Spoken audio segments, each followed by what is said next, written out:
All right, so today we're going to jump into one of the most famous phrases in the entire Bible. I mean, it's a line you've probably heard 100 times.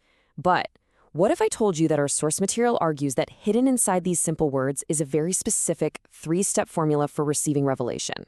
A formula that it claims has been kind of broken apart and misunderstood over the centuries. And there it is, Matthew 7:7, right from the Sermon on the Mount. Ask, seek, knock. Now, on the surface, it feels like this really simple and, encouraging promise. But the material we're digging into today argues that its simplicity is actually pretty deceptive. And that really gets to the heart of the matter, doesn't it? Is this just poetic repetition, kind of like saying the same thing three different ways for emphasis?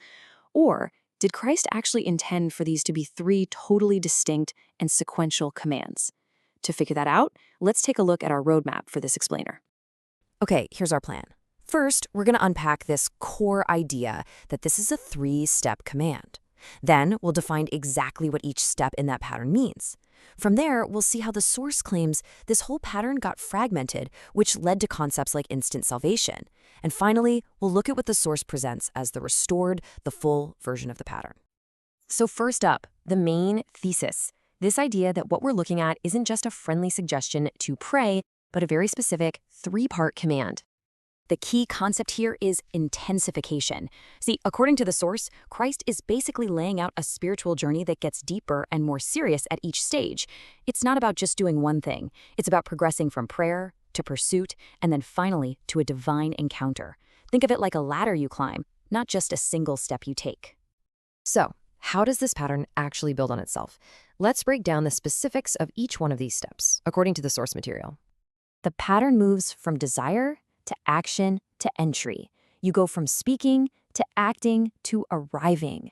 And you'll notice each step requires a little more from us than the one before it. Step one is to ask. The source says this is the absolutely essential starting point.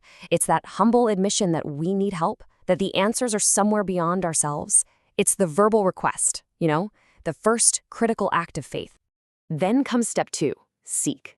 And this is where desire really becomes devotion. Seeking is active. It means we don't just ask and then sit back and wait passively. We study, we work, we try to live in a way that actually aligns with what we're asking for. This whole stage is about effort and real inquiry. And finally, the source defines knocking as the final, most determined act. You've asked for direction, you've sought out the path, and now you've actually arrived at the door. Knocking is about getting direct entry into God's presence, not just getting an answer from a distance. It's a whole different level of intensity.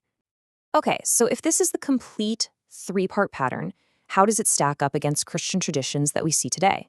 Well, the source presents this really fascinating comparative analysis, arguing that this perfect pattern has been fragmented over time. Now, this is where the source's analysis gets really interesting. It uses this three-step pattern as a lens to look at two major branches of Christianity. On the one hand, it frames the evangelical approach as one that basically compresses the entire journey into that first step, ask. The argument is that practices like the sinner's prayer really focus on a single moment of asking for salvation. And then on the other hand, it depicts the Catholic approach as one that does preserve the process of seeking and knocking, but, and this is the key point, it argues that the institution of the church itself becomes the intermediary at the door, rather than the individual knocking for themselves. So let's zoom in a little on that first model, this idea of an instant one-step salvation, which the source connects directly to the rise of the sinner's prayer.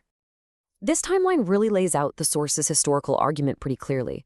It claims that the view of salvation is shifted from this long covenantal journey in the early church to the Reformation's heavy focus on faith alone. Then the source connects this to the really emotional, on-the-spot conversions of the revival movements, which it says all culminated in the 20th century with the sinner's prayer becoming super popular as a simple one-step act. Now, let's turn to the Catholic approach. The source presents a more nuanced critique here. It totally acknowledges that this tradition preserves the idea of a lifelong process, devotion and sacraments, which really aligns with the spirit of seeking and knocking. But the source's key argument is that the institution itself ends up standing at the door, kind of mediating the encounter, rather than encouraging each person to go and knock directly for themselves. And all of this builds up to the source's final and biggest argument, the idea of a restored pattern. It puts forward the claim that the complete three-step sequence was brought back in its entirety through the Restoration movement. So the source presents the story of Joseph Smith's first vision as a literal, almost textbook example of this pattern in action. Think about it. He began with a question, a real desire to know which church was true. So he asked. He didn't just stop there. He actively studied the Bible. He prayed intensely. He sought. And then finally, he went into a grove of trees to appeal directly to God, and he kept at it until he got a direct answer. He knocked, and the claim is that the heavens literally opened. And according to the source, this restored pattern has huge implications. This table shows how it claims to solve some of Christianity's oldest, most enduring theological debates. Like, for instance, the whole faith versus works debate between Protestants and Catholics. It gets reframed as a sequential process, not an either-or. The debate over the nature of God, it's addressed with the claim that the Father and Son are distinct beings. The question of whether revelation just stopped at the Bible, answered with a claim of continuing prophetic authority. And that really tough question of what happens to people who die without baptism, addressed through ordinances for the dead. The core argument here is that these aren't really paradoxes at all, but questions that get answered by this restored framework. And this all leads to the source's central conclusion. It basically posits that when you look at how internally consistent all of these answers are, they start to feel less like a really clever human invention and a lot more like something else entirely. And so we end right on that question.